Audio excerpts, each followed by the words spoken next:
Since 1987, the Final Fantasy video game franchise has delighted fans all over the world. Square Enix's epic role-playing game series has sold over 100 million copies worldwide. Now, join us as we look back at all the magic, beauty, tragedy, mythology, and wonder of this beloved franchise. This is the Lifestream podcast, Final Fantasy Retrospective Series. Hello everyone, and welcome to the Lifestream Final Fantasy Retrospective Series. This is part 2 of our two-part look back on Final Fantasy VI. I am Mike Ficklin, also known as Vader SW1 on the Lifestream.net forums. This podcast series is a love letter to the terrific Final Fantasy video game series, during which we will review most of the Final Fantasy games released in the West. If you would like to leave us a comment or ask a question, you can do so in several ways. You can send us an email to lifestreampod@gmail.com. You can leave us a post on the episode thread at the Lifestream.net forums, or you can also leave us a comment on YouTube. As you may remember from part 1, I am joined by JasonTandro and Ryushikaze, as well as our special guests, Cody and the Red Mage from the rpgmg podcast. So, without further ado, let's get into part 2 of our look back on Final Fantasy VI. Kefka attempts to awaken the Triad, and Gestalt, knowing this would lead to a disaster, tries to stop him but is struck down. Kefka kicks Gestalt off the floating continent to his doom and moves the statues out of alignment. Celes warns him the Triad's powers will go haywire, but Kefka laughs it off. With Shadow's assistance, the party flees to the Blackjack, but the Warring Triad's magical field has been destabilized and radically shifted the face of the planet. The Blackjack is destroyed, and the party is scattered around the world. Now, interesting note here, you have a choice about Shadow. You can either leave him behind and just go ahead and get straight to the Blackjack, or you can hang around and wait until your time gets perilously close to ending, and he'll show up and you can save him, and you'll then be able to use him in the rest of the game. Just keep waiting. No matter how long time you have left, he will always show up when there's a certain amount of time left on the clock. Yeah, he's like that friend wait. where you're about to lose patience, but then he shows up right before you've taken off without him.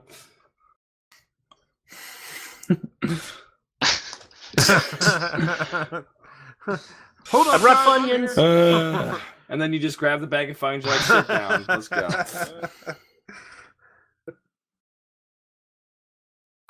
So at this point in the game, thus begins probably one of the longest fetch sequences in any RPG. But I will say that it's up there. And I say no because there is a game that, granted, I love, but about half of that game is a singular fetch quest.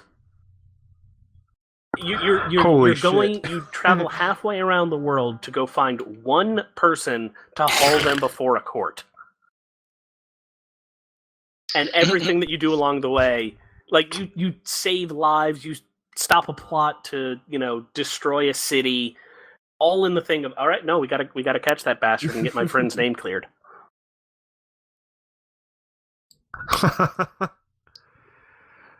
All right, JT.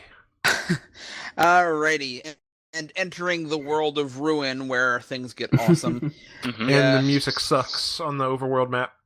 That's just a thing. Have you noticed that once it goes tits up, the music takes a drastic quality? That's thematic. That Seven sounds awesome, that, though. 9 Like, did okay, that, the world has moving gone on. to shit. Yeah, We're just gonna. When you ruin the world, you ruin the orchestra that follows you around on the world map. It's like the minstrels from Monty Python and the Holy Grail. I was just gonna say it's like frickin' Sir Robin Yeah, up in here. the secret is that the soundtrack is always in universe.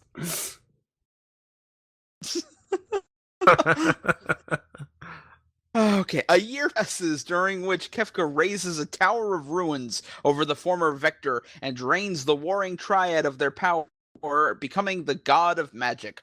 The new world born from the destruction of the old one is dying The Old is a dying one, where many plants and animals are mutated from the magical fallout, and cities have been destroyed and decimated by Kefka's Light of Judgment, a beam of energy he uses to strike down anyone who opposes his rule. And yet somehow the That's party because is able to Kefka survive. is an idiot and strikes randomly. Oh yeah, But definitely. You will. To imagine the world, for anyone who hasn't played 6, imagine The Elder Scrolls meets Fallout. Yeah, that's a pretty accurate depiction. Oh man. There's a sequence here on the Solitary Island that I have a small gripe about because it happened during my playthrough. Go ahead and read the next paragraph before you do that then. It's I just mentioned because I do want to take this one because first off, Celeste awakens on a small island with Sid, who tells her of the state of the world. Sid either lives or dies. Remember that. As Celeste cares for him, and either in person or via a letter, Sid shows Celeste a raft he built and tells her to find her friends. Celeste returns to the mainland and in Sen finds Sabin, optional, but most of the character quests are.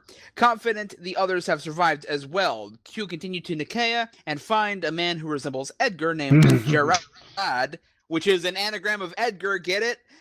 Leading a band of thieves. No, real quick, I want to talk about Solitary Island. So, on this playthrough, I did my best for a couple of minutes to save Sid, took the time to save Sid. And as a result, I honestly think saving Sid for story purposes is the worst option of the two, because you miss that whole magic thing. You miss her finding the bandana that Locke gives her, which gives her a reason to go on and search. You missed her dramatic moment of desperation and suicide, and it completely cuts away from the ending, where in the ending, when she's dropping after the bandana, you have no idea what she's doing that if you only saw that version. The thing is, even if you save him, you can still see that, and it's not a desperation thing. She does still see the thing, and her fall is, oh shit, I'm trying to reach the bandana. So, yeah, no, I do agree that it makes more narrative sense. If I may, I'd like to ask a question. So the Solitary Island and the Sid minigame, it sounds like Sid dying is the more thematic and appropriate way to go. Now, is saving Sid hard? Do you get a reward for saving Sid? Because I think, if people are supposed to F it up and have him die the first time, then it would make sense that on a second playthrough, you'd know how to save him, you'd get a cool item, and then you would already know the reasons for Celeste grabbing Locke's bandana. Saving Sid is a little bit harder because you have to know what to do. You have to chase the faster fish, which are healthier fish, feed them to Sid, and you have to do it pretty damn quick to get his counter up because he's got a background counter that's steadily falling, and you have to raise it above a certain threshold, like 240, and it starts at 30 and falling. So it takes a while to do, and it's clearly meant to be something you do after the fact. As far as your reward for it, Sid lives. That's your reward. Yep. Yeah. For some people, that's enough. I mean, my first several playthroughs of it, I always save Sid, but for whatever reason, on this playthrough I did for the retrospective, it never gave me the fastest fish. No matter how much I tried to respawn it, it never would. So he ended up dying, and that's the first time he's ended up dying on me. So I got to see the super emotional sequence there where she tries to commit suicide, and yeah, it was a very powerful moment to say the least. Yeah, I'd like to also point out the occasional uncovered thigh or loose nipple of a image is too much for kids, but attempted suicide is okay. Violence of all sorts is perfectly fine for any kid of any age to see, but if we see a goddamn nipple, so help me, I will kill you. Yeah. Because America. Neo-Puritanism is alive and well. Oh, lordy. My turn? Yep. No, it's Ryu's turn. Ryu's turn, yeah. Yeah. I just went though. They follow him on a ship to South Figaro and into a cave leading to the buried Figaro castle. Edgar realizes reveals that he used the alias Gerard, which is a little more impressive in Japanese, as a disguise to trick the thieves into helping him enter Figaro since it was lost under the sand. In Collingen, the three find Setzer, who shows them the tomb of his friend Daryl, who owned an airship, the Falcon. Okay, no jokes. Okay. With the recovered Falcon, the group travels the world, discovering many long-lost secrets of the War of the Magi, unearthed by the world destruction. So Daryl was the captain of the Falcon, thus making him Captain Falcon. But he doesn't have a Falcon punch. And he always flew solo. Wait. I thought Daryl was a girl. Yeah. Daryl was a girl. That was my... Yeah. She was his girlfriend, Sutzer's girlfriend. Okay.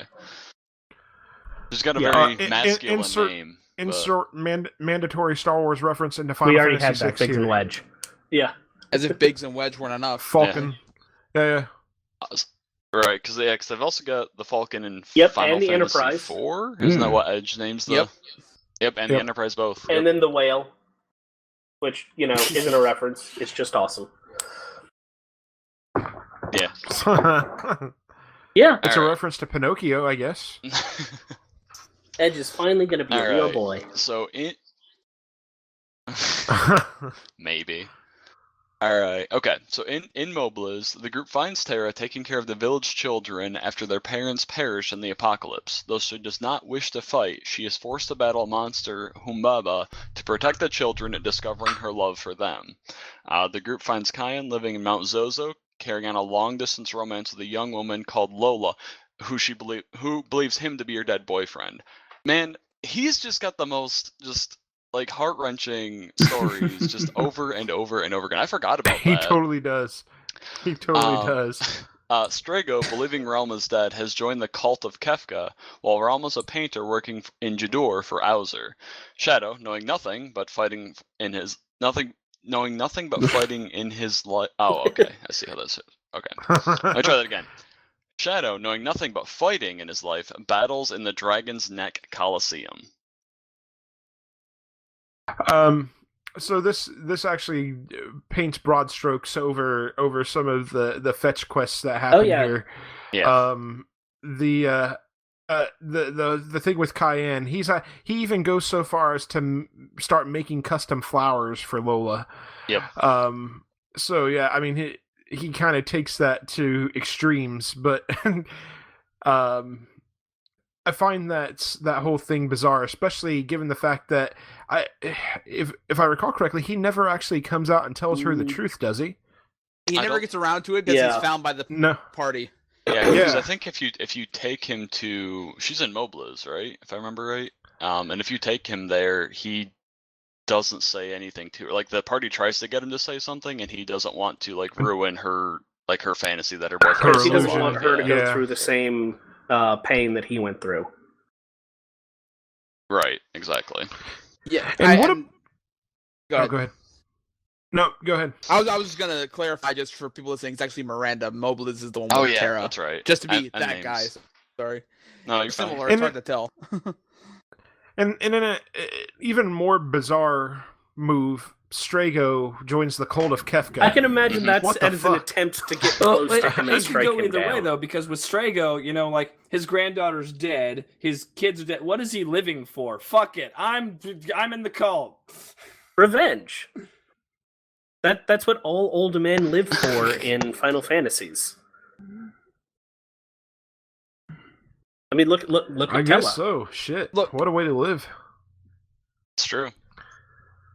They have great recliners. They let him watch all the Matlock he wants, and every Friday they go to a convenience store and They return bought it with a fruit coupon, with a and return it without the coupon to make a profit. I mean, We that's yes, he does. That's his existence now. It's not bad. You are it now could've been worse. hearing could have been JT's ideal Twilight years. My ideal Twilight years are not living to see them. That can be arranged. Oh, God, man. No. That You got dark. just Moving live on. every day Dark. excitedly, then you pull the Dark. second-hand lines Moving where on. you're like 93 and you crash your plane into the barn. Dude, I fucking love secondhand lines. What a This great is now movie. the secondhand lines podcast. And you know what, Strago joined the cult of Kefka? What Twilight years? I'm leading a cult.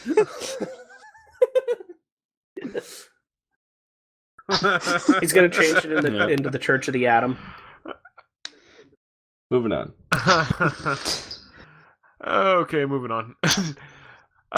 Locke, seeking a way to revive his dead lover Rachel, enters the Phoenix Cave to find the magicite of the Esper Phoenix. It revives Rachel briefly, but long enough for Locke to come to terms with his guilt for failing to save her. Mog and Gao have returned to their homes in the Narsh Mines and on the Veldt.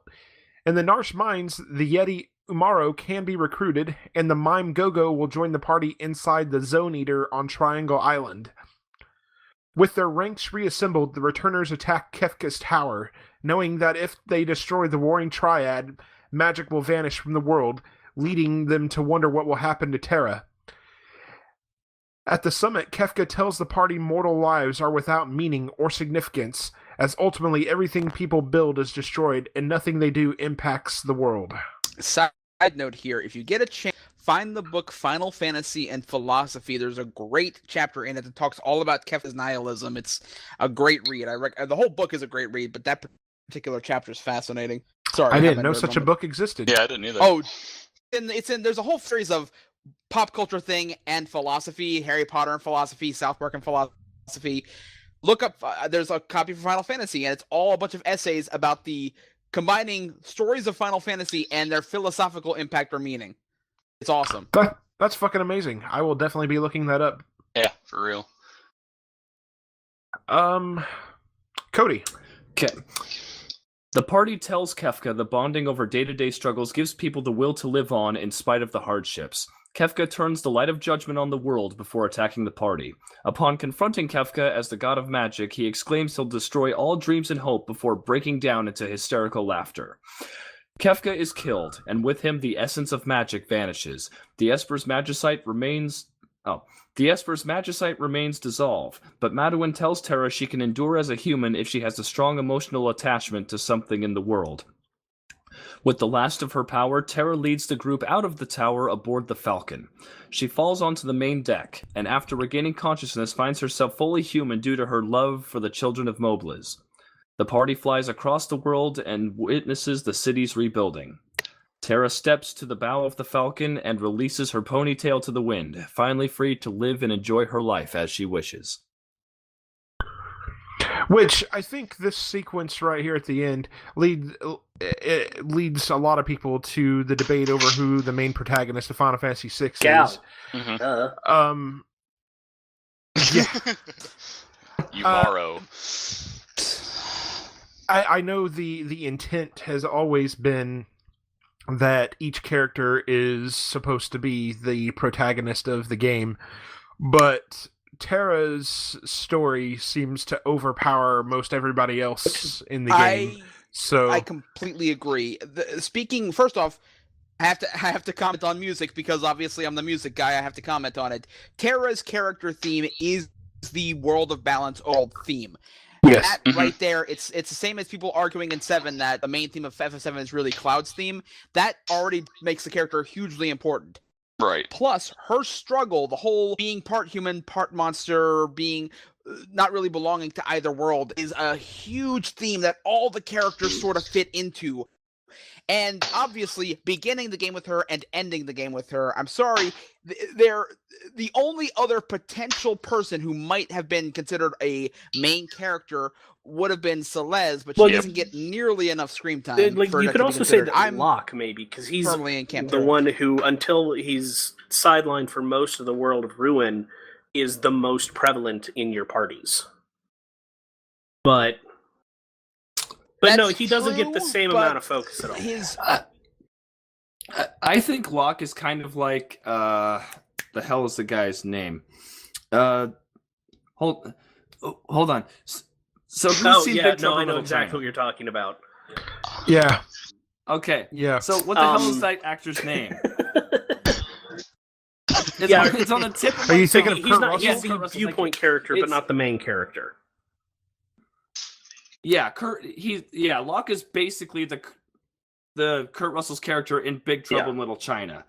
For sure. Because, the plot is happening around him, but he is literally just a treasure hunter with girlfriend issues. He's involved in the plot. He's Vaughn. Yeah. Vaughn. Fuck Vaughn. He's actually invested in the plot, but it doesn't revolve around him like it does, Terra. Yeah, Right. Because you open with Terra, you close with Terra. So it's interesting that she can be completely struggle optional for the final battle. Yep. And there's an interesting, I guess, dichotomy would be the word I would use between Kefka and Terra. Terra is trying not to be a monster, and Kefka is becoming a monster. So it's a very interesting dynamic between the two of them. And there's a lot of, like I say, that's kind of how Terra's story fits in with everybody, because Celeste is kind of somewhere in the middle, been infused with the magic, but she isn't like corrupted by it. She is just trying to live her life as normally as she can by her own moral code, and that puts her middle ground, and that's what makes her and Locke so relatable, is they're very middle of the road characters. Yeah, especially with Terra being an Esper, because she doesn't know what to do with herself. The audience also doesn't know, like, what would happen if I were half magic. It would be easier to eject it. Right. Thank God I'm only quarter magic.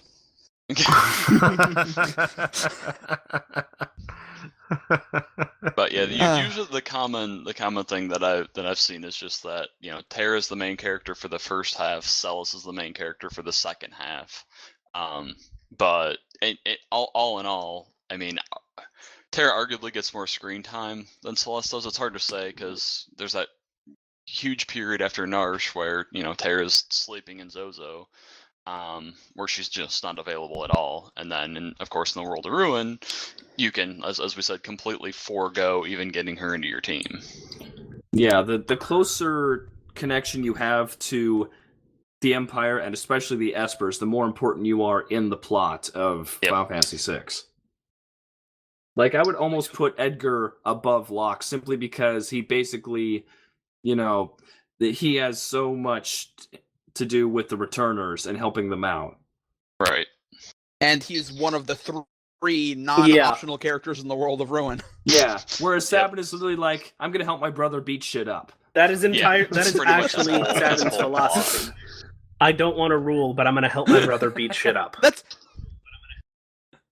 That's his ending line. His ending curtain call line is, now I know I got these muscles for, and he throws the beam away from his brother. That's your role. You are the sidekick. Just something interesting to throw in here too about the finale for Final Fantasy VI. This game, far and away, is the biggest production that obviously Square has done for Final Fantasy up to this point. But it actually has the shortest and most concise finale of any of the Final Fantasy games up to that point. The finales for the previous games were almost excessively long. I mean, some of them, running 10, 15 minutes. This one doesn't run anywhere near that. It's very short and concise. I will tell you, it's great because it's actually all in one song, and the song, funnily enough, is a weird juxtaposition. Is the longest single track in any Final Fantasy to date, the ending finale. And of that, like 5 minutes of that 23 minutes are just credits. So knock the whole thing out in about 18 minutes, but it feels a lot shorter than that because a lot of it's just set up for the individual character scenes. So And if you go through and you do like the the CES challenge where you just use Celis, Edgar, and Setzer, I mean, almost all those scenes are cut out. And it's actually really interesting because there's a couple neat things that'll happen too. Because there's at one point this huge pillar or chunk of something falls, and if you've got Sabin, he catches it and he's like, all right, let me protect you all. But if he's not in your party, like those three together have to struggle to move it off, and then Edgar's like, man, I wish Sabin was here. And so it's just really interesting that the ending can be a number of different ways just depending on who you have and who you don't have in your team at that time. Oh yeah, there's some dynamic between if Locke and Celeste, if only one of them's in the party, or if Relm and Strago, if only one of them's in the party. Whether or not you've gotten all 4 of Shadow's dreams. There's a lot of fun. which a lot of people only get 3, and that's why he dies in their version. I don't think I have ever gotten all 4 of his dreams, and he's died in every playthrough I've ever done of Final Fantasy VI. You're a rotten human being, do you know that? I know, right? Okay. Any other final thoughts on the story before we move on to gameplay? I almost wish it had been an anime, just so we could see the final escape sequence animated, and so that some people could get side stories and get, the detail that they deserve. Or maybe even done almost in the way like they did some of the Chrono Trigger cutscenes. That would have been cool. Yeah. Oh, dude. Yeah, let's get Tetsuya Nomura to animate it. Now Kefka will spend 2 hours charging up while everybody just wails on him. It's the difference between Dragon Ball Z and Dragon Ball fights. Yep. Now, my favorite part, or one of my favorite parts, just about the story in general, is it's like the first game that I can remember where you lose, like halfway through. Like, because you go up to the floating continent, and you're like, all right, we're going to stop Kefka, and then he's just like, nah, you're not actually. And then he blows up the world. I mean, it's and you just kind of like wake up with Celeste, and you're like, I just lost that fight, and you're just like, and you're actually, and it works really well with that, the whole solitary island, because you're just like, I don't even know what to do now. Like, this is like, you every time up until then, you go up against a boss, you win it, and then you keep going, and then not only did you lose the boss fight, you also inadvertently let the world be destroyed. So it's a very interesting storytelling thing that I've not seen before that point. Yeah, because every other Final Fantasy villain gets a part of the way / most of the way through their plan to destroy the world. Kefka does destroy the world, and now he's just finishing off the stragglers. Right. Thus cementing Kefka as the most evil bastard in Final Fantasy history. Yes. It certainly one of. Take that, Sephiroth. Sephiroth, I don't consider evil. No, I think he had motivations for the reason why he felt the way he felt. Fucking Kefka was just nuts. So. But the question could be asked: which is more morally culpable, the guy who can think for himself, or the guy who cannot rationally? The lady who wants to destroy all of time and space and everyone living in it. Yeah. Oh, Ultimisia?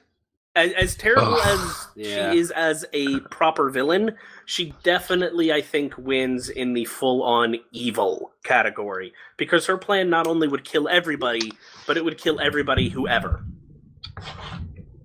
Yeah, because Kefka and Sephiroth were both... It'll be nice to work with proper villains again. Yeah, because Kefka and Sephiroth were both magical experiments, and one is doing it because he's in pain and wants to F his mother, the other one's doing it for the lulz, but Ultimisia is just straight up evil. Like, there's no Freudian excuse there. Her biggest excuse is, I'm doing this because people picked on me when I was a child because they knew that I was going to do this.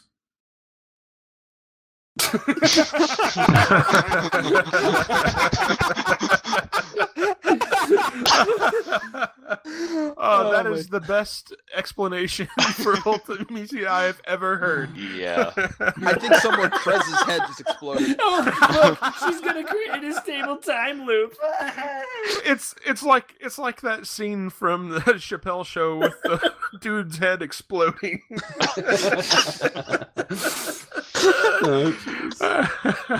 Oh god. Okay. Any other thoughts on Final Fantasy VI's story? I'm good. I'm good.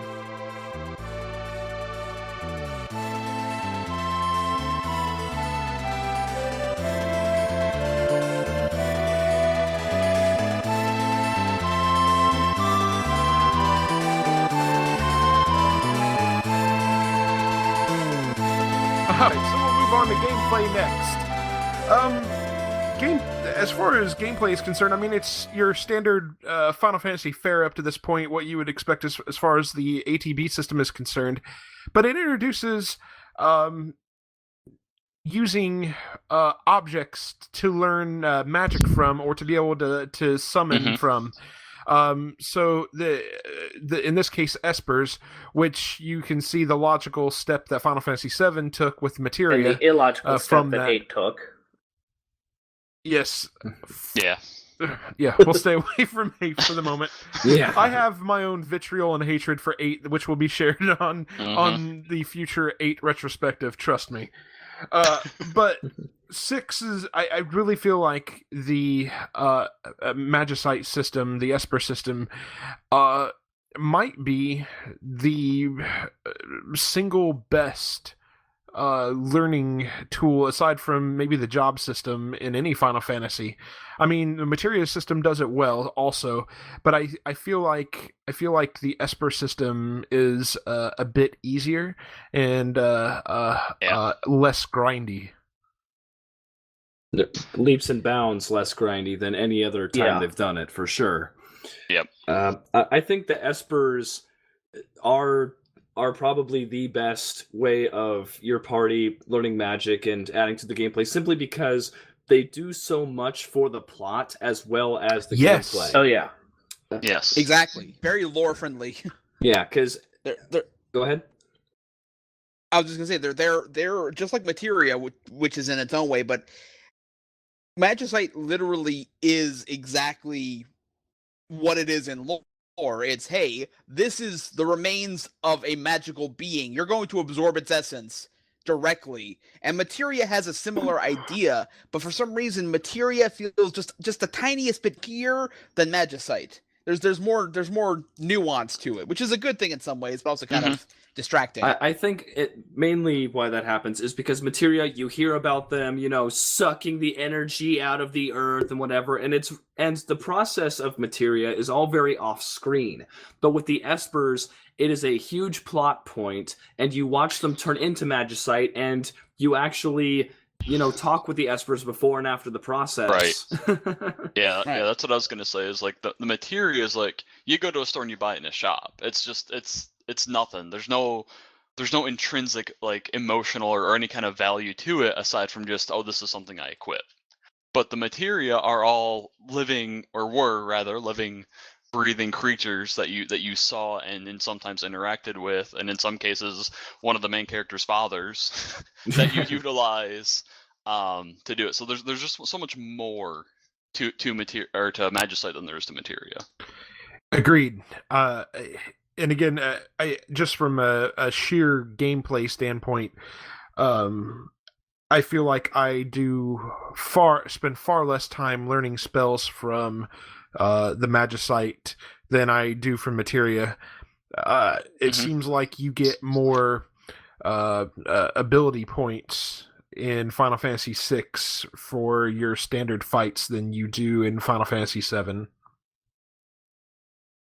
Yeah, I would say so. Not only that too, but I mean, because all of the Espers have their multipliers too. Yes. So I mean, at most you're gonna be. It's like, what is it? Because it's only to 100. So I mean, at most you have to fight 100 battles to get like a 1% thing, assuming that the battle only gives you 1 AP or whatever they're called. So, in some where you got like a 40% multiplier, you fight like 2 battles and you learn the spell. Yes. Yeah. Yeah.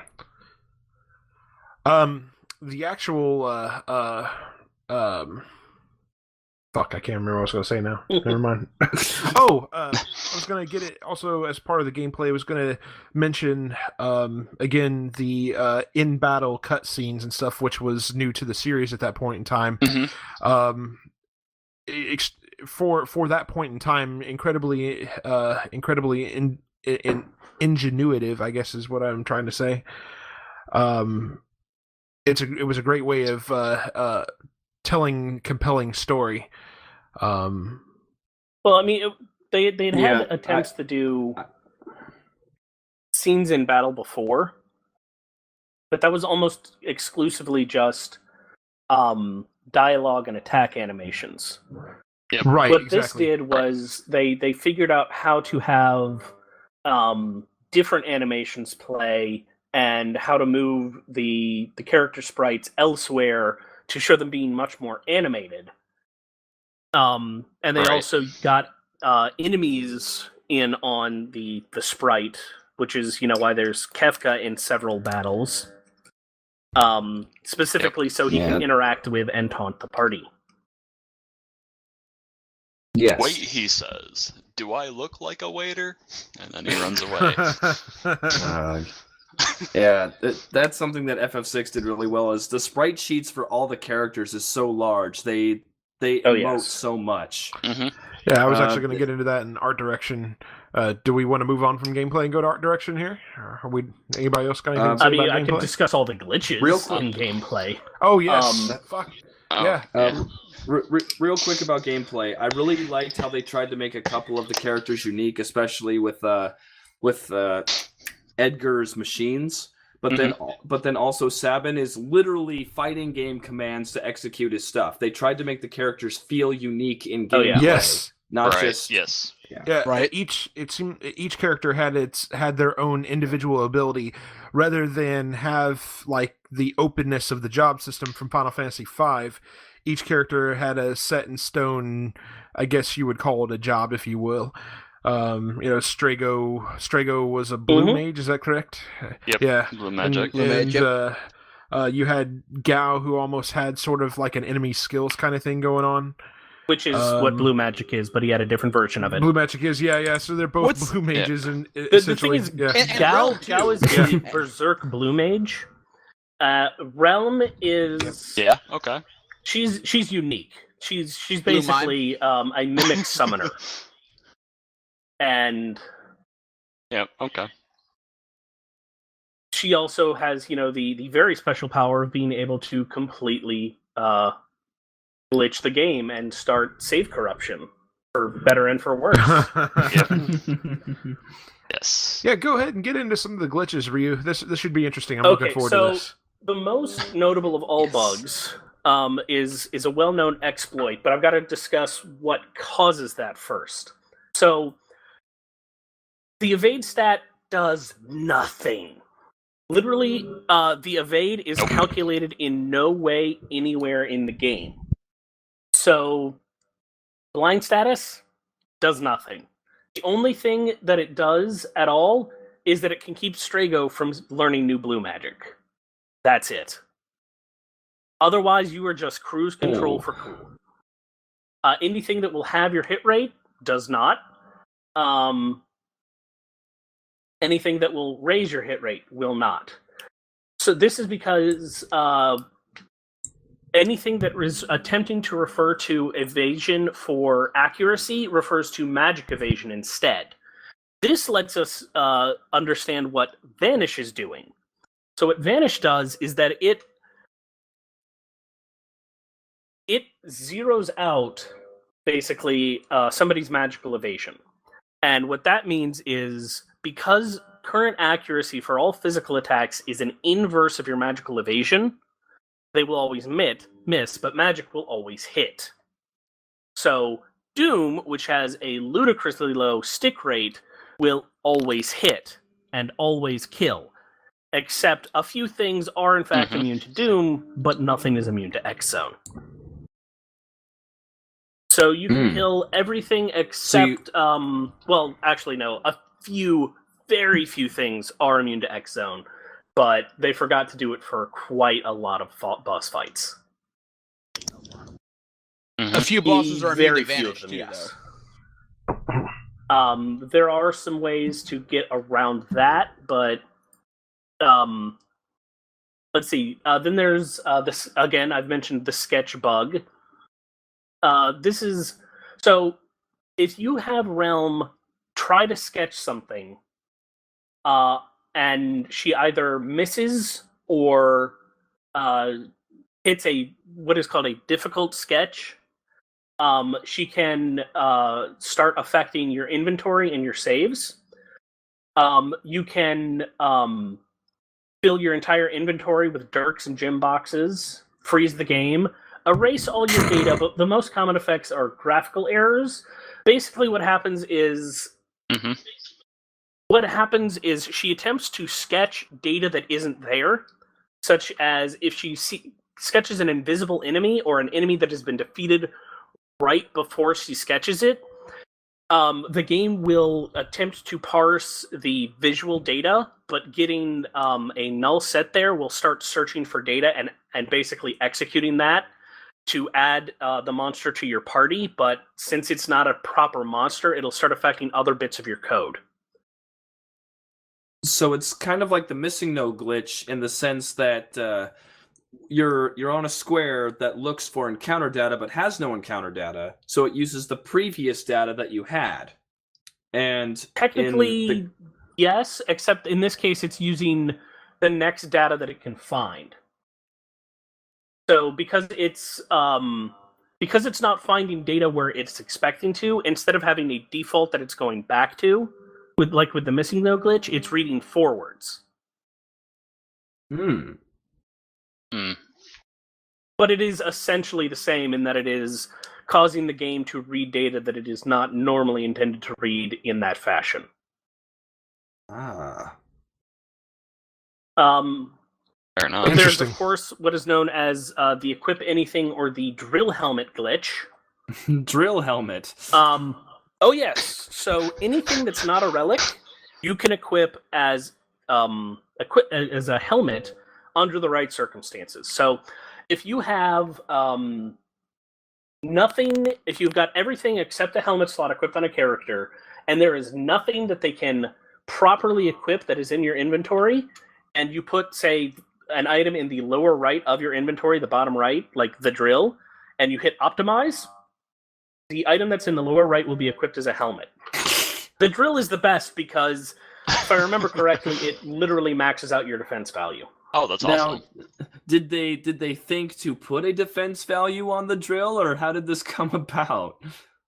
I believe the defense value for the drill is not actually a proper defense value. I think it's because it sets your defense value to 255. I think it's because it's reading a double F, which is used in an accuracy for the drill when it's used as a weapon.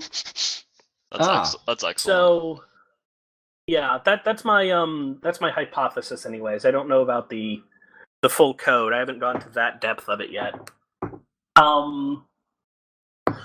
Let's see. There's a couple other glitches. Most of them are like simple moving people out of the way so you can go to certain areas, going out of bounds, walking through walls.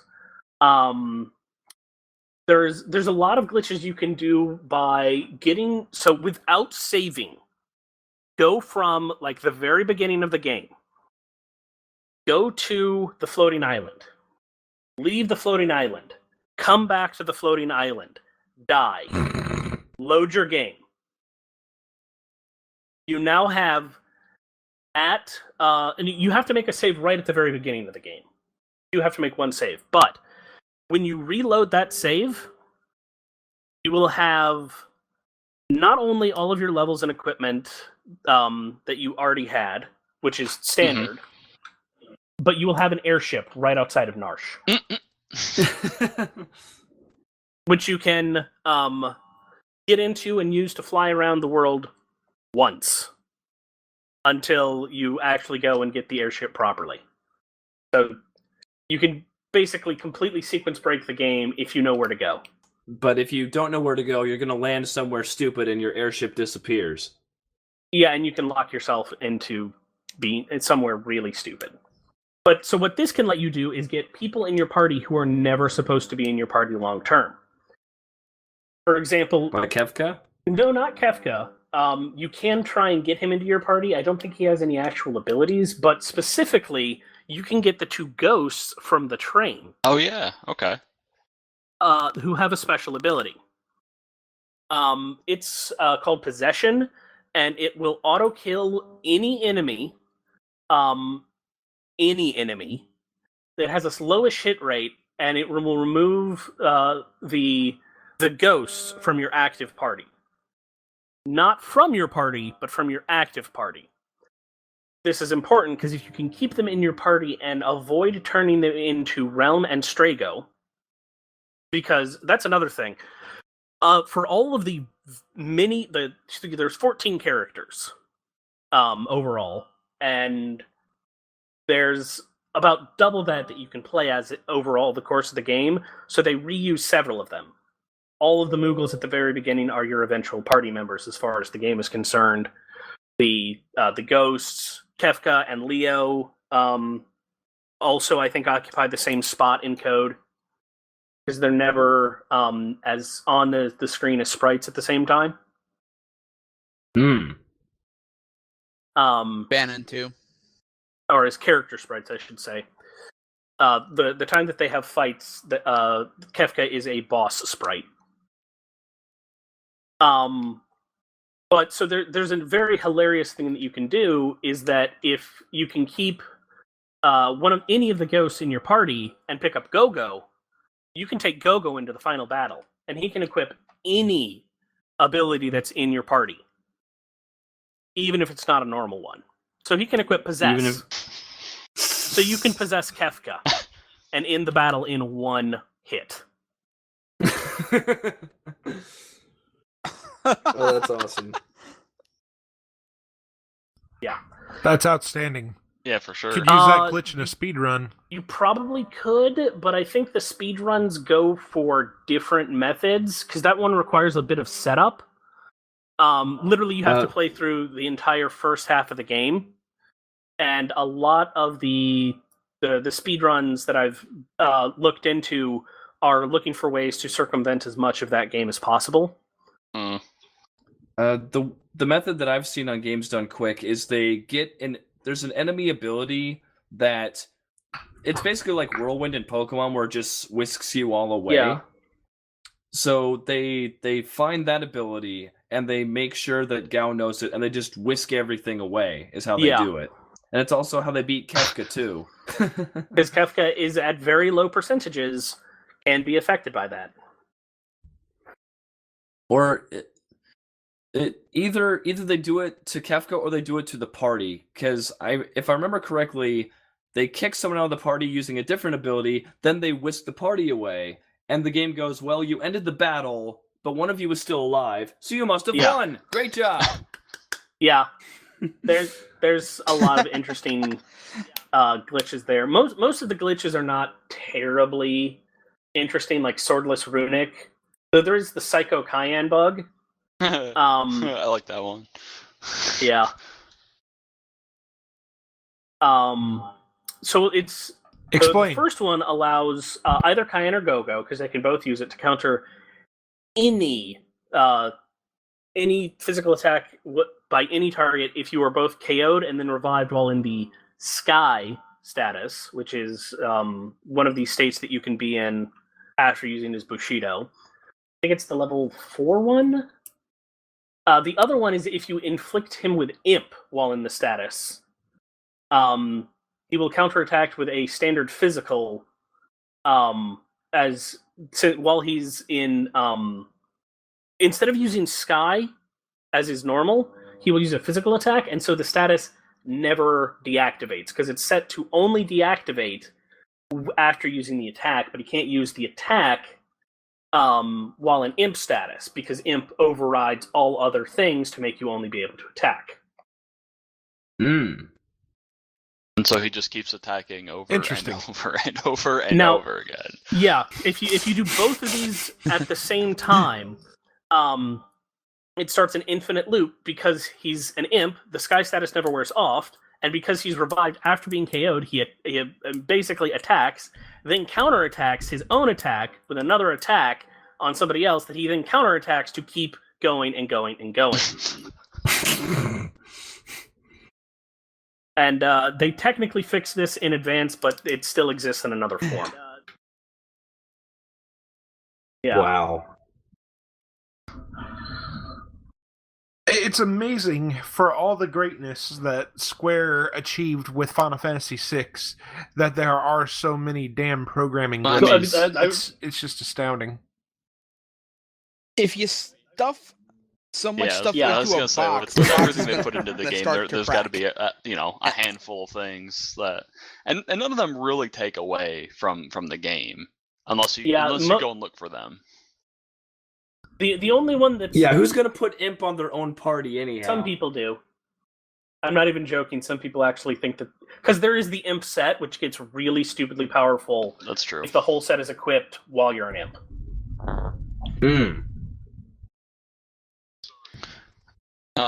There's one other thing I wanted to bring up about gameplay that I just remembered and wasn't in any of the stuff that we talked about. This game has limit breaks. Oh yeah, yes, limit breaks. The desperation attacks. Yep. Yeah, good call. I forgot about them until we were talking about that. But yeah, once I think every character's got one, and it's utilized when you're at low hit point, like when you're like crouching down, showing that you're injured, and use the attack command. I think is what happens. Every single permanent party member has one. Yep. And it can trigger at any time when you're at critical HP. Yep. I've only seen Terra's in normal playthrough. She's the only one I've ever actually seen. I most often encounter Locks and Go-Go's. Go-Go's is... So, anybody want 4 Quadcast Meteors? Because that's how you get Quadcast Meteors. You have Go-Go in critical, and he activates his desperation. Oh, God. Wow. That's fucking amazing. I saw Cyan's just dinky little sword thing, and now I feel it's overpowered. Yeah, Locks is just him basically getting in real close and just doing a flurry of backstabs on whoever he decides to attack. So, yeah, I think it's called Vanishing Moon. Yeah, Terra's is some... It's just it's like Black Blade or something like that, and the screen just goes black when she hits, and there's nothing really to it, but... Yeah. Right. Hers is Riot Blade. That's what it is, okay. Locks is Mirage Dive, yep. aka Mirager. They almost all deal magical damage. Tyen's is the Back Blade. Shadow has Shadow Fang, which does something slightly different, and it also inflicts sap. Edgar has the Royal Shock, Sabin has Tiger Break, Spinning Edge for Celes, Saber Soul for Strago, Star Prism for Realm. Strago and Realm instantly kills an enemy. Censor has the red card. Mog has Moogle Rush, and either Punishing Meteor or Ex Meteo is Go-Go's. And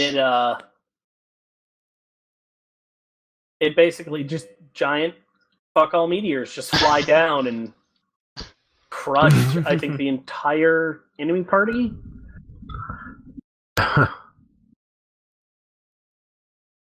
the only thing, yeah, I mean that in of itself was interesting. Of course, that came back in 7 with a vengeance. Oh yeah. But the only thing that I can think of too that wasn't really mentioned is the cursed shield. Which is the item that you can equip, and it's terrible. But if you hold on to it for 255 battles, it turns into the Paladin Shield, which is great. And it also teaches Ultima. Yes. Also, it teaches it once it is transformed as well. Right. So it's like the chicken knife of FF6. Actually. It's more of the circlet of FF6, only it actually gets good. Not the circlet, the thornlet. Oh, the thornlet. Okay. Any other thoughts on gameplay before we move on? I think a lot of things to bring up. All right. Okay. Yeah. Ryu, real quick before we move on, can you give out or give me the link to all those glitches again, and I will put that in the show notes. There is handily a page that has most of the bugs on the wiki, and there is a page that has all the desperation attacks we were... Oh, nice. Perfect. I will insert those into the show notes.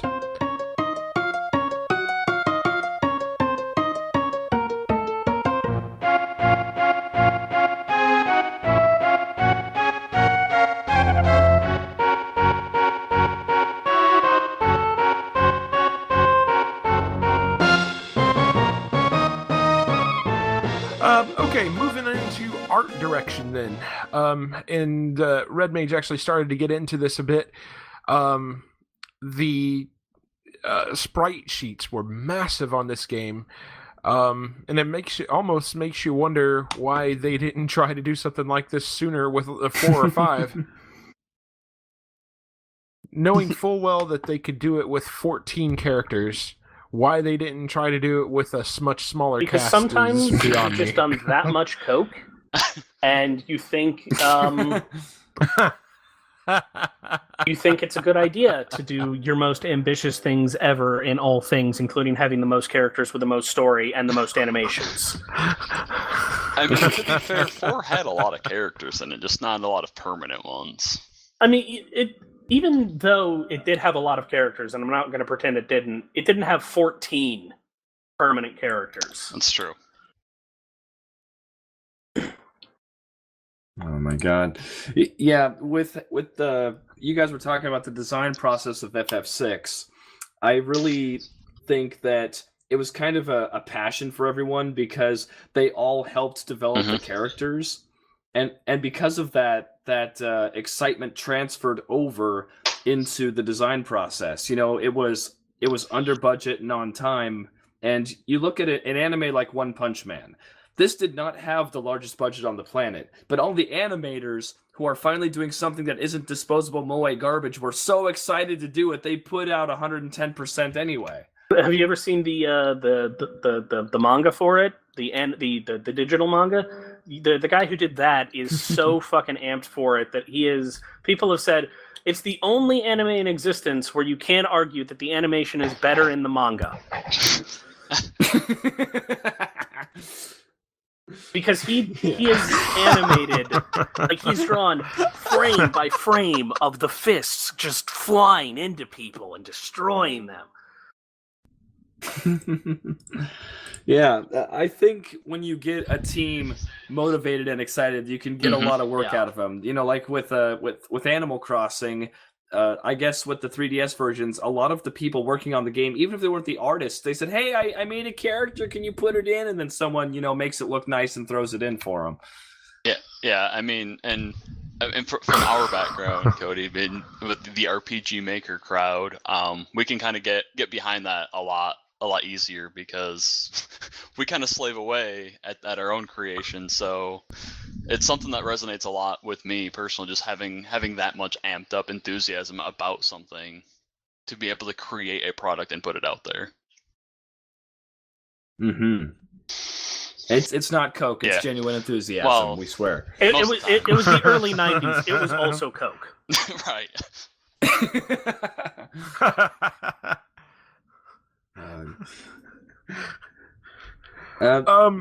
Go ahead.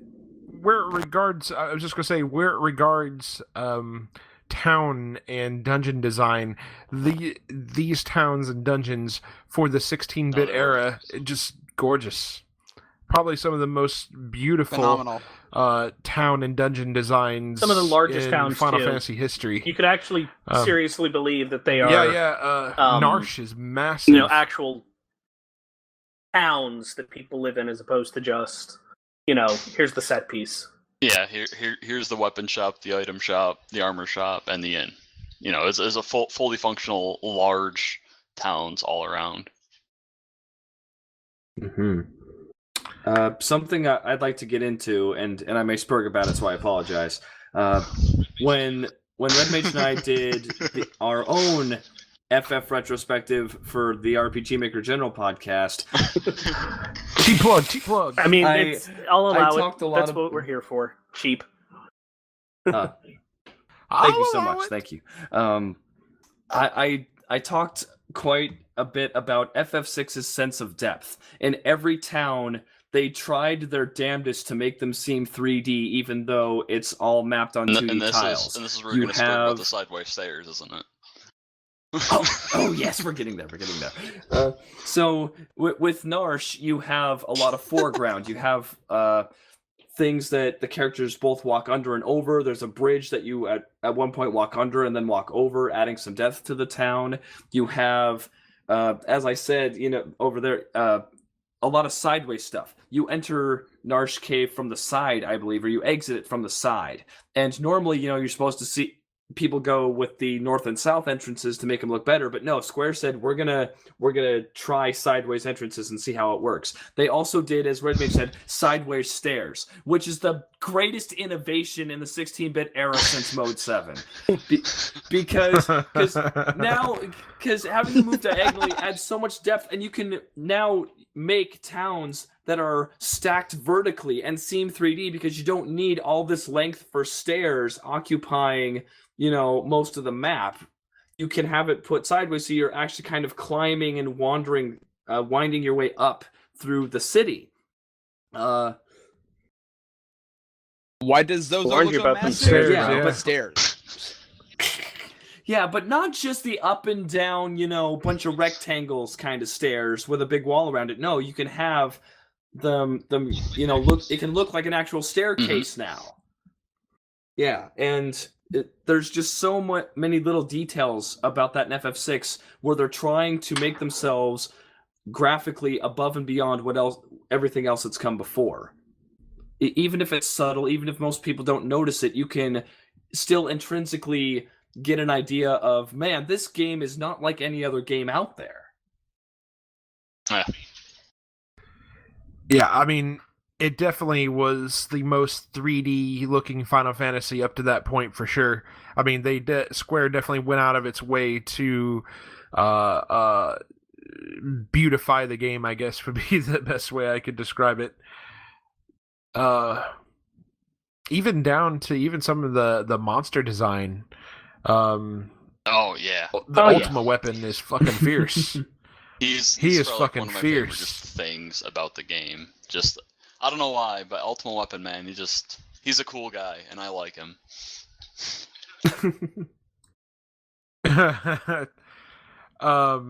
The final form of Kefka is amazing too. And even something, I mean, this kind of ties back a little into gameplay with Locke's thing, but then there's just, different ways that the graphics interact with the player, in which, like, where you're stealing the outfits to sneak around town, like, you actually go in and the enemy sprites change accordingly, and then your character sprite changes accordingly.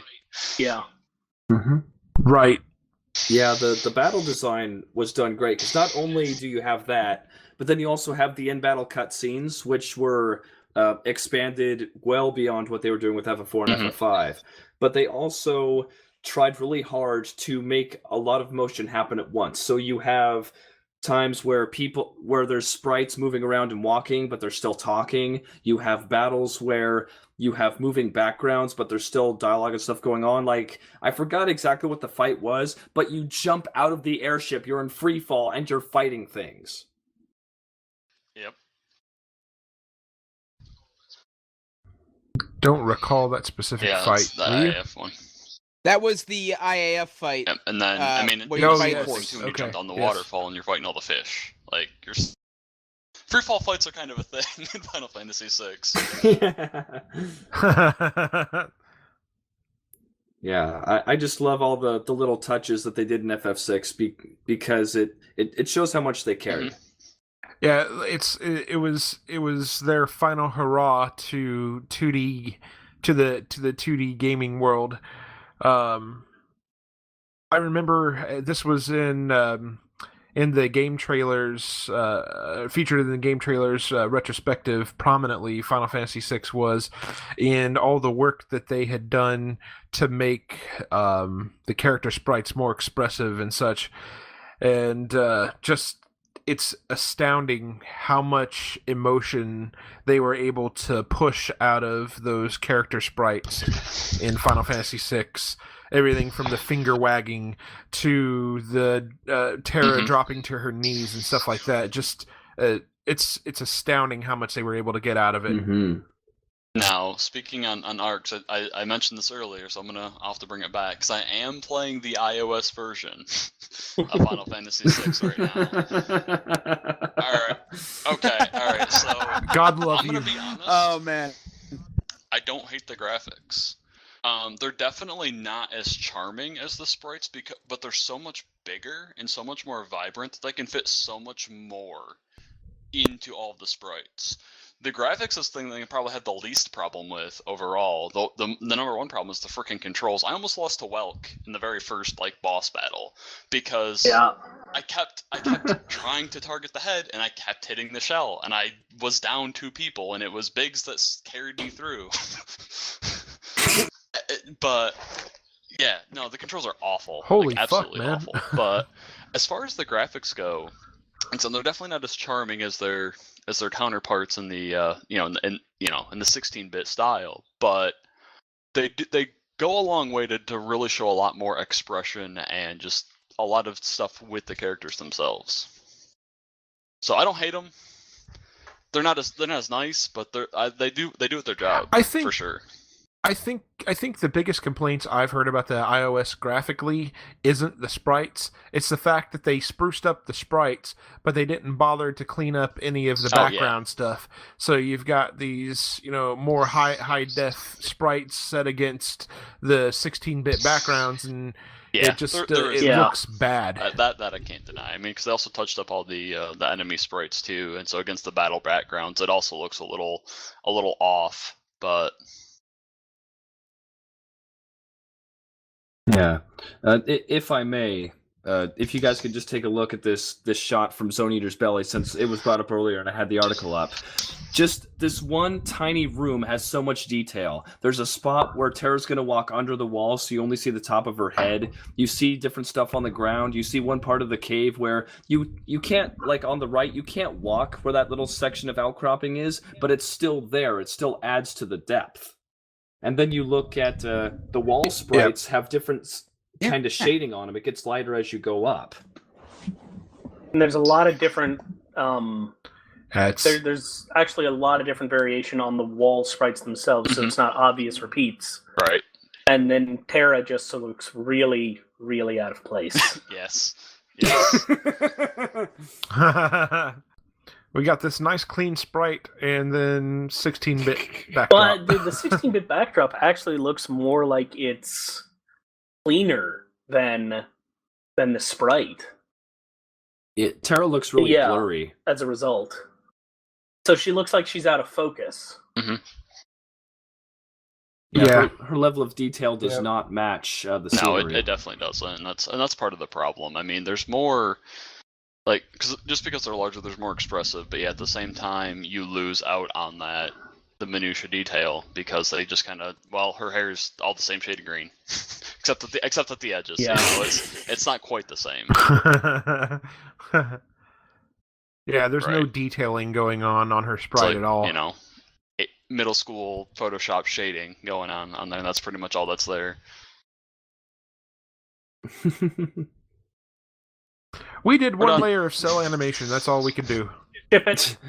You're gonna buy it anyway. And I did, so it worked.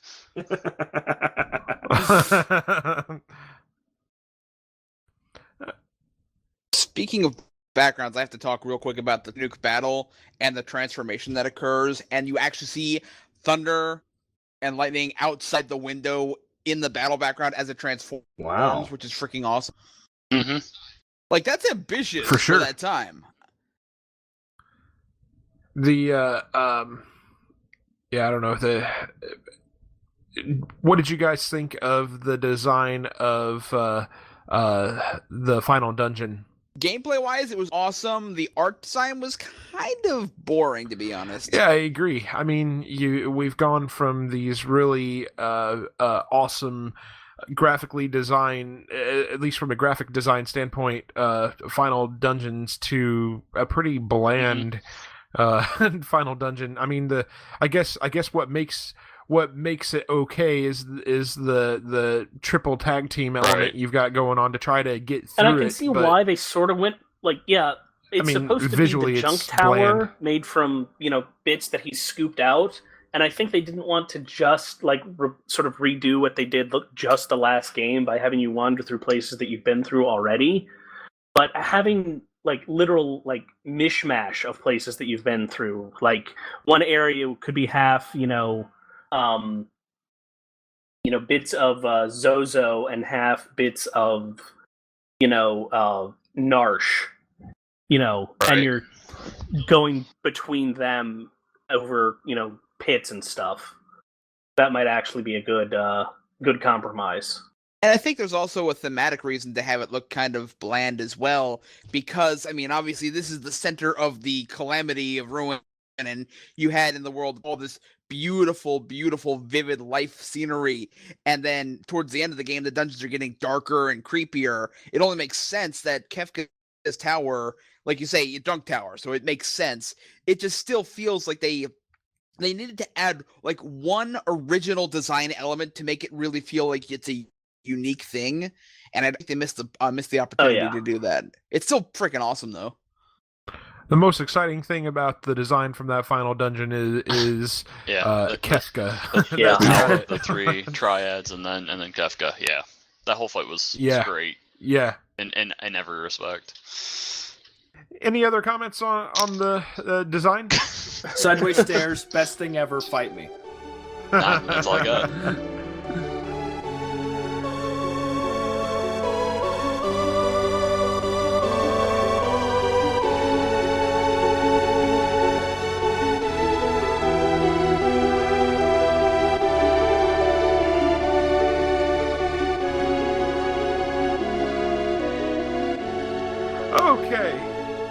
Okay, well, let's move into JT's favorite segment, music. There is not a goddamn wink leak in this entire freaking OST. Every track Okay, that's all we need to say about the music, except for the World of Ruin. Except for the World of Ruin overworld theme, it's mess. But it's still good, but it's the weakest link of the track. It's not a weak link musically, if that makes any sense. Like, of the amazing tracks, it is the least amazing. This is like you have a collection of puddings, and this one is the banana cream pie pudding. Okay, so oh, okay. Well, then there you go. Maybe it's like a cucumber lemon pie, or is this like or tapioca? Is this like the Pink Floyd problem, where if this track were on any other video game, like if any other band had released "Wish You Were Here," people would love it? Could be. Because you take that track, you put it on any other video game, would they consider it one of the top tracks? Probably. Could. Maybe if you took it and put it in Final Fantasy XI soundtrack. or 12's soundtrack is so damn bland.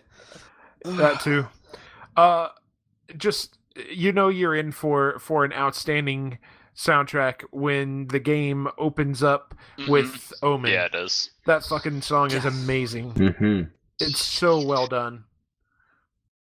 The entire that carries through the whole opera motif is going on the entire time, and that's why, for one thing, 14 characters and every single damn one of them has their own leitmotif. Kefka has his, so you've got so many different character themes beating around, as well as the whole backdrop of the opera music, which plays throughout, you hear throughout, and the freaking, do I need to spend 2.5 more hours talking about Dancing Mad by itself?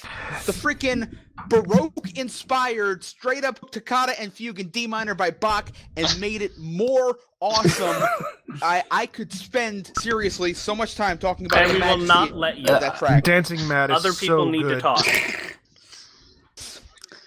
So one quick aside about Dancing Mad. There's a website that has like guitar tabs for video game music. I believe it's literally just game tabs. The sheet for Dancing Mad uses 18 guitars. Wow. That's not hyperbole. I counted, I looked. This guy tabbed 18 separate guitars to do Dancing Mad crazy. properly. Wow. Wow. Yeah, this soundtrack, I mean, I've gushed my love for Final Fantasy IV soundtrack, which is amazing as well. But Final Fantasy VI just upped it, took it to the next level. I mean, Final Fantasy V soundtrack I thought was kind of bland and unmemorable for the most part. Final Fantasy VI is so good. And when you hear these themes, it takes you back to specific moments of the game and stuff like that, and that to me is what creates a really endearing soundtrack. hearing the theme from the Velt. The Velt theme is so specific to that location. Celus's theme, Shadow's theme. I mean, all of those things put you in specific moments or at specific locations. It's it's amazing. JT, how about the best boss theme of all time, of all the Final Fantasies? IMHO?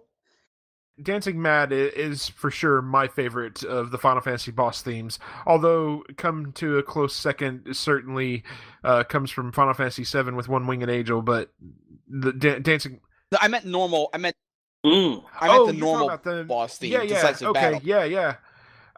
In that case, yes, it comes to me. It's right there at the top. I won't say for sure that it's my number one, but it's right there at the top. 4's boss battle theme. Yeah, like a really big fan. So I would. Yes. It's definitely up there. Yeah, I'll say it's definitely up there. I can't say for sure it's my favorite, but 4's is up definitely one of the best. 4 and 5 have two of my favorites, though they're largely the same song. Like, if you put Four Generals and Big Bridge right next to each other, you'll just hear it. Big Bridge is the best song by far on the 5 soundtrack, no doubt. JT, I know you've got more to say. Come on now. Well, the thing is, I don't want to like hog the nation because I do. I don't have much to say, but I'll say that we've already talked about the opening. It's very mellow. It allows you to build up the tension in your head. It's great. I also like Kefka's theme because it's so vaudevillain, and it really fits him. Good choice of words there with vaudevillain. Yes, totally agree. I like the little that was pretty cool. There's a lot of weird things that's musically 6 because the tone does kind of go all over the place. With Shadow, you've got like spaghetti western. With Cayenne, you've got Japanese military. You've got, of course, the freaking jazz stuff with like Johnny C. Bad. And by the way, speaking of terrible puns, Johnny C. Bad, Johnny B. If it was Jimmy C. Bad, Jimmy C. Bad, they would have started this round, but they couldn't commit. Like, honestly, that name I almost loathe as much as the fact that Uematsu just stole Swan Lake for a song in FF2. That's like almost as bad. That's the one negative thing I have to say about the sound. Swan Lake's in the public domain. You can't steal it, dude. Okay, you can't steal it legally speaking, but like you were going to write like 80 tracks music. You couldn't have thought to like.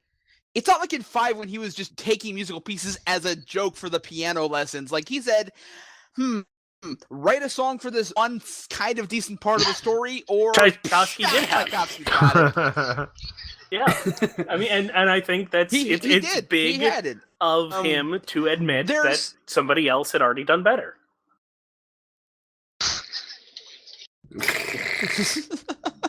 At that point, he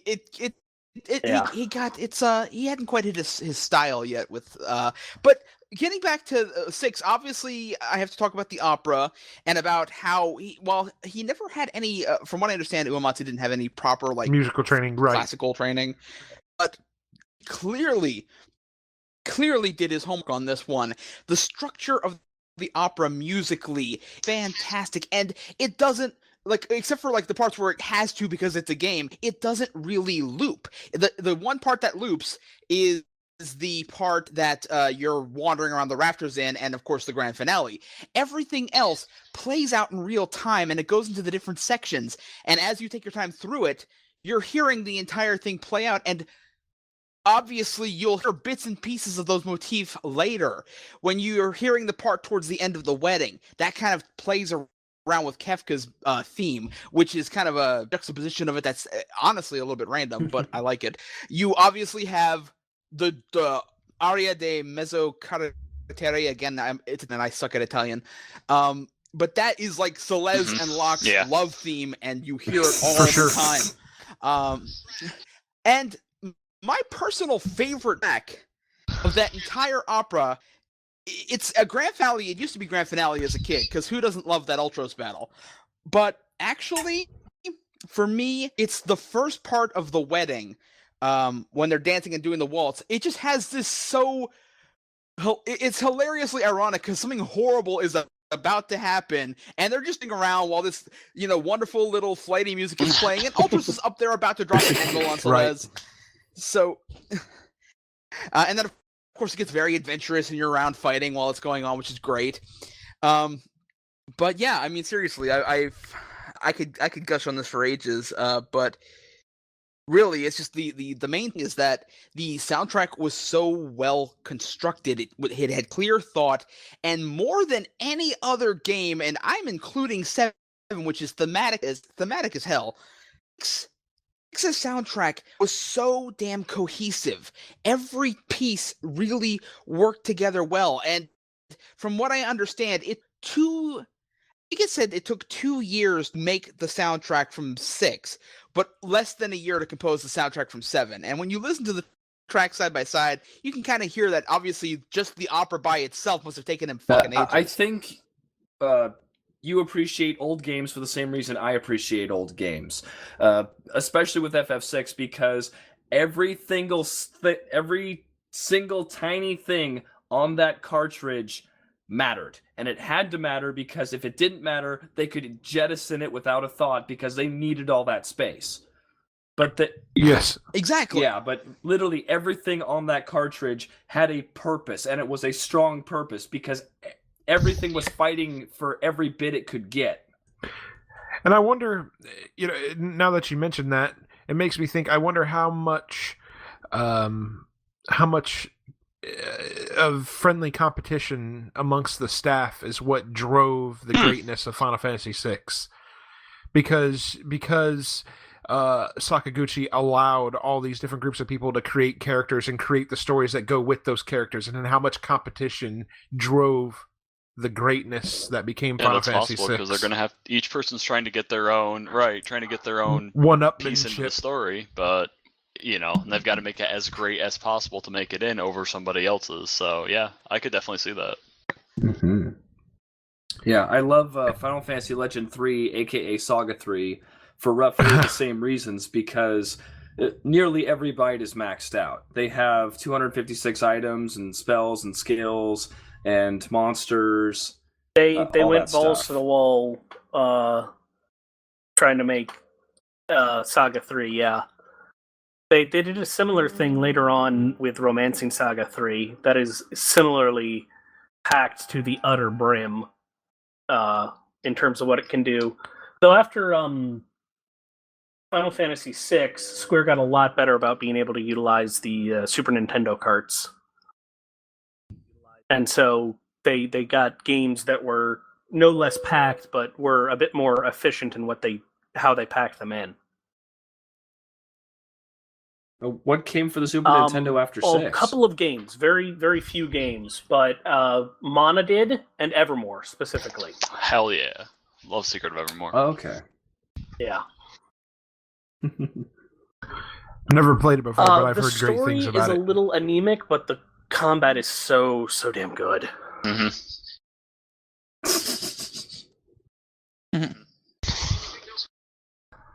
Okay, anything else about the music before we move on? Yeah. Lots, but we gotta keep it under 3 hours. Well, no, we don't. That's why it's getting split in two, JT. So, man. No, seriously, I've said everything that really is important. It's soundtrack, guys. It really is. I do want to ask you real quick, JT, because I know how much these Final Fantasy soundtracks mean to you.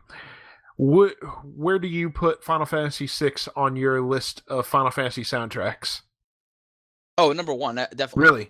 Like I say, there isn't a weak link. If I had to listen to one soundtrack for the rest of that was a Final Fantasy, it would be this one, without hesitation. 9 would probably be next, followed by, depending upon the day you ask me, 10, and 7. So 4 doesn't touch anywhere near your top 5 then. Oh, it's not in my top. It's not in my top 5. Definitely in my top 10 though, because 8 would be after 10 or 7, and then probably 4 right after. I think it's like number 6 for me for 4. Okay. And you know, if I grew up with 4, that'd probably be different because a lot of this is like nostalgia-ish. But in terms of just technically speaking, the music, how well the music is formed, how thematic it is, how well thought out it is, you know, both and 9 and really, to be honest, all the games have this to a degree, but 6 just, I don't know what it is about 6, but it just really nails it. Yeah, Nobuo Uematsu is the John Williams of video games. Fun fact about John Williams, he did a orchestration of The Legend of Zelda, which is pretty kick-ass. No. I did not know that. I may have to look into that. Okay. It's beautiful.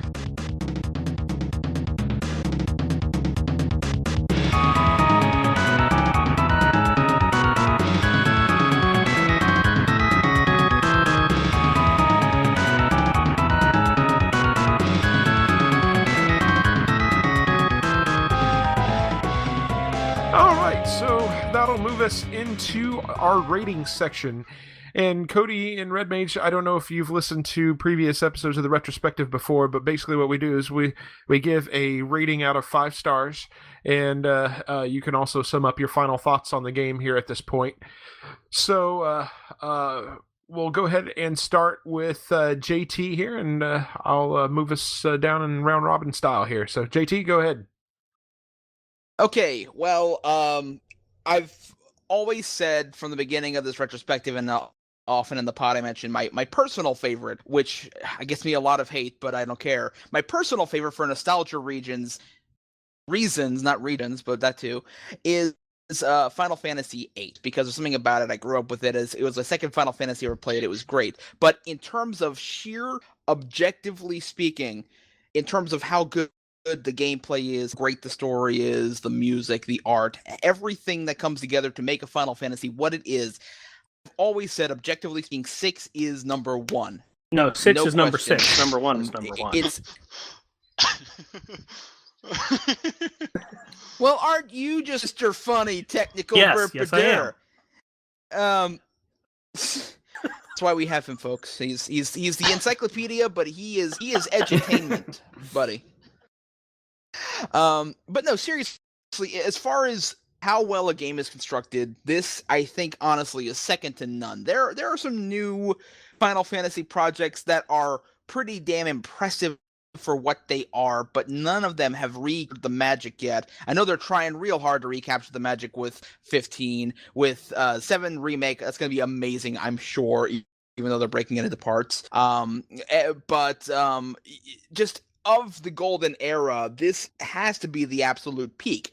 7, 9, 10, we're about to play some amazing games in this series. None of them, as far as I'm concerned, can even hold a candle to 6 if I am looking at it just ignoring the nostalgia and just going with how well it's constructed. So obviously, I cannot do any less than to give this game a 5 out of 5. I mean, it's just the total package. Don't you mean 5 out of 7? Yeah, 5... 7 out of 5. Yeah. No, this is obviously an awesome game. It is technically extremely competent despite its bugs. Even its bugs are fun. The only thing that I can say as a mark against it is that I do feel that because it has such a large cast, that several of them who I think could have used a lot more screen time don't.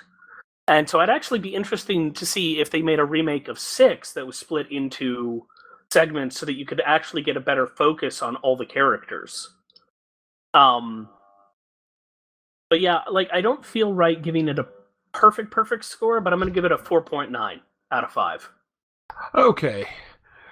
Ryu, you and your decimal points. Okay. I get decimals and I get fractions. Yay! Cody, you're next. All right. Well, I do remember this from your guys' FF5 podcast. I think I agree almost completely with JT. FF6 has unparalleled craftsmanship. You can definitely tell how much work they put in, especially with how expressive everyone is, how great the music is, how the gameplay and the story are very well linked. It's a little slow to start because of the large cast, but I can excuse that based on everything else that FF6 does right, does well, or does the best out of everything. So, unquestionably, 5 out of 5. Woo! Yeah. No decimals here, buddy. Yeah. Okay, Red Mage. All right. And this is a hard one for me because I continuously go back and forth on whether 4 or 6 is my favorite and is the better game.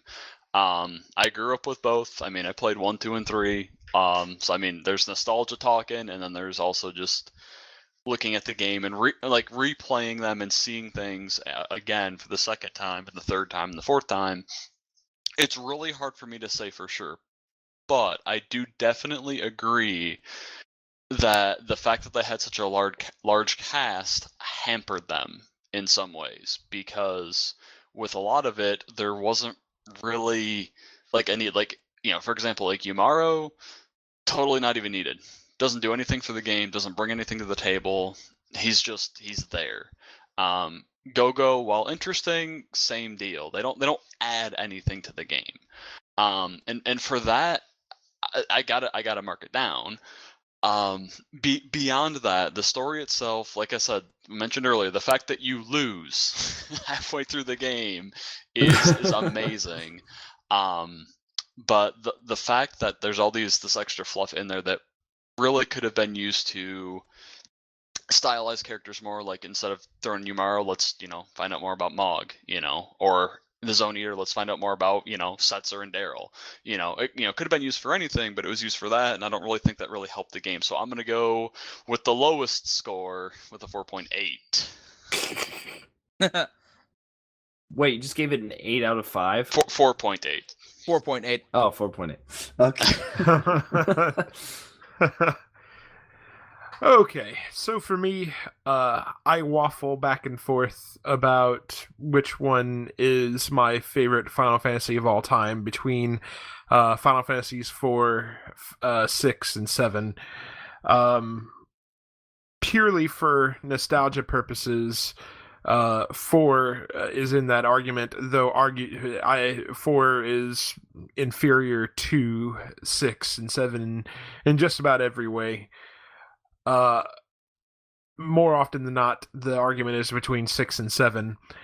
And in all honesty, trying to look at it from an objective standpoint, I really do feel like Final Fantasy VI is the superior game. Less plot fuckery in 6 than in 7. More engaging characters, more emotional beats, a truly terrifying villain, and a score that is second to none. For me, Final Fantasy VI is fucking pretty close to perfection, and I'm gonna give it 5 out of 5. My friend. Awesome. And I'd like to point out that as of right now, average, I don't even have to do the numbers, I can tell you this is the highest average rated game, because the average right now is statistically anomalous, notwithstanding of 4.9 and 4.8. If you average it up, it's basically a 4.99 right now. So that's damn near perfect by a hair. So If you haven't caught the absolute love we have for this game, you've missed something in the 3 hours we've been doing this. We fucking love this game. To be fair, it was 3 hours, so if they missed something, they might be asleep. And if they're asleep, really, Well, we might need to be be fair, quiet. To be fair, well, we are cutting the show in half, so it'll be 2 episodes. Well, All right, so fortunately, we don't have any listener feedback here, so Good lord. this does not have to drag on any longer. Could you imagine? No, but for real, I'm actually kind of disappointed we didn't get any listener feedback on the Final Fantasy V retrospective. So don't worry, we'll be plugging you guys and our friends from 4chan. We'll certainly give you lots of feedback. Well, thank you, appreciate that. Heck yeah. Good. You can tell them we do know how to Java. Perfect. But can you shoot the whoop as well? Oh, I can shoot all the whoop. Mike, you realize we are about to six is popular enough. We're up to do the Retropod for fucking Final Fantasy VII. Like, we're gonna have to set a day and break it up in sessions. And we're gonna need to call in experts, and we're probably gonna need to get a booth where we have hydration and showers to get through this damn thing. Pump an IV main of nutrients into our body through it. Yeah, so that's actually going to be the next thing I was going to mention. Final Fantasy VII is next on the list, and it is the first of many, many long Final Fantasy games. So I am tentatively given us 60 days to complete Final Fantasy VII. It may or may not be enough time. If it is not, we will obviously extend out the deadline. I fully intend to enjoy every moment of playing Final Fantasy VII, such as I did with Final Fantasy VI, which means I will be endlessly grinding until I have mastered every materia. So, yeah, I'm going to give it 60 days for the outset here. So we will look at doing the retrospective recording in September. So it'll be somewhere around the first weekend of September. Cool. Sounds good. Right. So that said, then we want to leave you with a question for the listenership. Who, in your opinion, is actually the lead protagonist in Final Fantasy VI? Even though we've debunked there is a lead protagonist in Final Fantasy VI, I'm still interested in dredging up this argument. And why do you believe so? Well, obviously, it's the Excalibur. Siegfried, come on. It's Ghost number 2. That's who the main character is.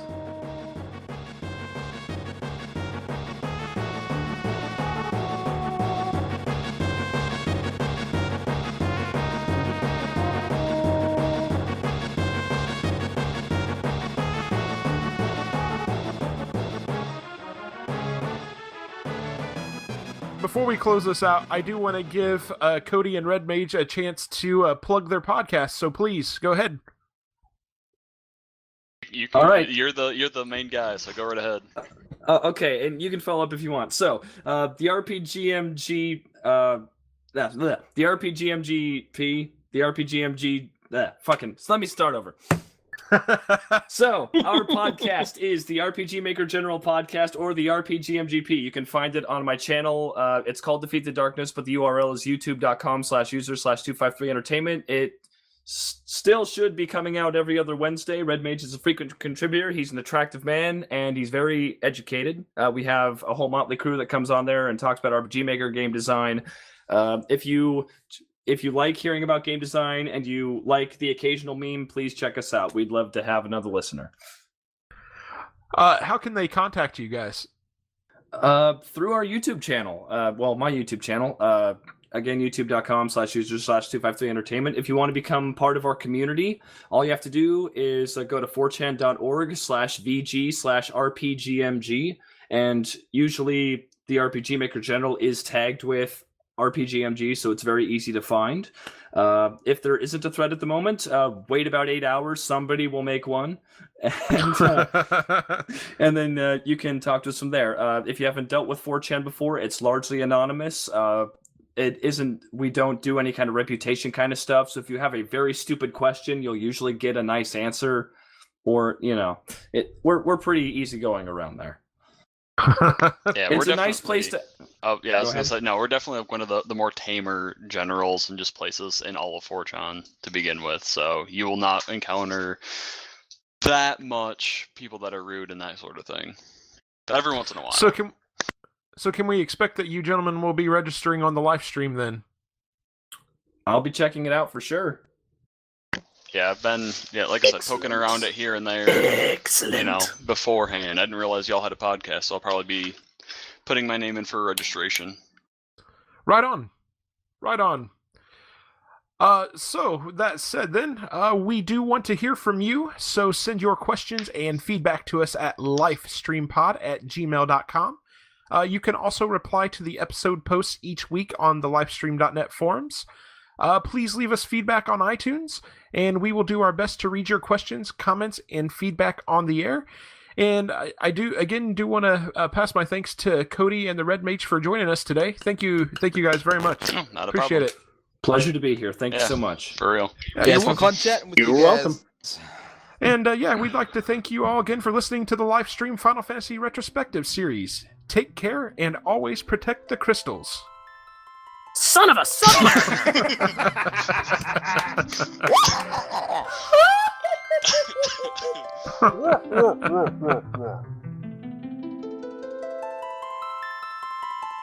Music featured on this podcast is courtesy and copyright of Square Enix.